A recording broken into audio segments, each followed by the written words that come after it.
বেনজির আমাদের দলের লোক নয়।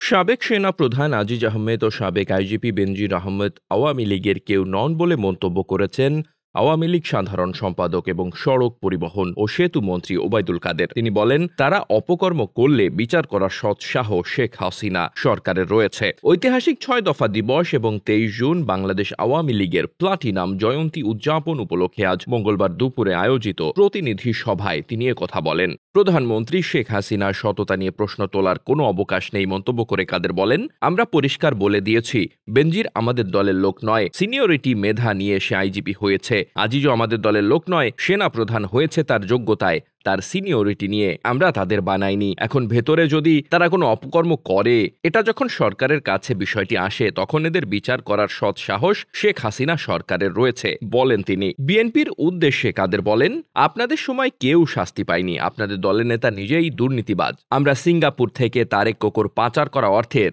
একটি অংশ আনতে পেরেছি। এফবিআই ঢাকায় এসে সাক্ষ্য দিয়ে গেছে তারেকের দুর্নীতির বিরুদ্ধে। সেই তারেককে ভালো মানুষ সাজাতে এসেছেন। দেখান আমাদের দলের প্রধান নেতা কে দুর্নীতিবাজ, তথ্য প্রমাণ নিয়ে আসুন। দুর্নীতিবাজ আপনাদের দলের, চোরের রাজা, চোরের মহারাজা সবই বিএনপির, যোগ করেন তিনি। বিএনপি দুর্বৃত্তের জন্মদাতা বলেও এ সময় মন্তব্য করেন ওবায়দুল কাদের।